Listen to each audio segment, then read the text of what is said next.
ফিলিস্তিনে ইসরায়েলি বর্বর হামলায় বেড়ে চলেছে মৃত্যুর মিছিল। উপত্যকাটিতে নিহতের সংখ্যা ৩৭,০০০ ছুঁই। গাজায় ইসরায়েলি হামলা শুরুর পর থেকেই কোকাকোলা সহ ইসরায়েলি সকল পণ্য বয়কটের ডাক দিয়েছিল সাধারণ জনগণ। মানবতা বিরোধী দখলদার ইসরায়েলের বিরুদ্ধে এটা ছিল সাধারণ মানুষের প্রতিবাদের ভাষা। মাঝখানে প্রতিবাদের ভাষা কিছুটা মিলিয়ে গেলেও কোকাকোলা বাংলাদেশে একটি বিজ্ঞাপন প্রকাশের পর তা নিয়ে নতুন করে শুরু হয়েছে সমালোচনার ঝড়। অনলাইন অফলাইনে নতুন করে সরব হয়েছেন সব বয়সী মানুষ। বিজ্ঞাপনটিতে দখলদার ইহুদি রাষ্ট্র ইসরায়েলের পক্ষ নেওয়ার অভিযোগে কোকাকোলা সহ সব ধরনের ইসরায়েলি ও দেশটির সমর্থক পণ্য বয়কটের ডাক দিয়েছেন নেটিজেনরা। ওয়ালটন ফ্রিজ কিনে অনেকের মতো আপনিও হয়ে যেতে পারেন মিলেনিয়াল, সেরা পণ্যের সেরা অফার। তারই প্রেক্ষিতে সামাজিক মাধ্যম ছেয়ে গেছে বয়কট কোকাকোলা হ্যাশট্যাগে। এ নিয়ে প্রতিক্রিয়া ব্যক্ত করেছেন সোশ্যাল মিডিয়া অ্যাক্টিভিস্ট ও ইসলামী চিন্তাবিদেরা। মিজানুর রহমান আজহারীর পর দেশের অন্যতম জনপ্রিয় ইসলামী আলোচক শায়েখ আহমদুল্লাহ খুলেছেন মুখ। নিজের ভেরিফাইড ফেসবুক পেজের এক পোস্টে তিনি লিখেছেন, আপনার ঈদ হোক চিহ্নিত ইসলাম বিদ্বেষীদের পণ্যমুক্ত। সাধারণ মানুষের বর্জন যে কত শক্তিশালী হাতিয়ার তা আজ দিবালোকের মতো স্পষ্ট। ইমানের দাবিতে এই শক্তিশালী হাতিয়ারকে সঠিক জায়গায় ব্যবহার করুন।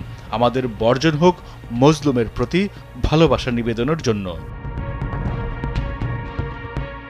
প্রচণ্ড সমালোচনার মুখে বিতর্কিত বিজ্ঞাপনটি ইউটিউব চ্যানেল থেকে সরিয়ে নিয়েছে কোকাকোলা। মঙ্গলবার দুপুরের পর বিতর্কিত বিজ্ঞাপনটি সরিয়ে নিয়েছেন তারা। ভিডিও সরিয়ে নেওয়ার বিষয়ে কোকাকোলা কর্তৃপক্ষের কোনো বক্তব্য পাওয়া যায়নি। কোকাকোলার বিজ্ঞাপনে মডেল হিসেবে ছিলেন অভিনেতা ও নির্মাতা শরাফ আহমেদ জীবন, শিমুল শর্মা, আবদুল্লাহ আল সেন্টু প্রমুখ। বিজ্ঞাপন চিত্রে অংশ নিয়ে তোপের মুখে পড়েছেন তারা। কোক বয়কটের পাশাপাশি তাদেরও বয়কটের হুমকি দিয়েছেন নেটিজেনরা।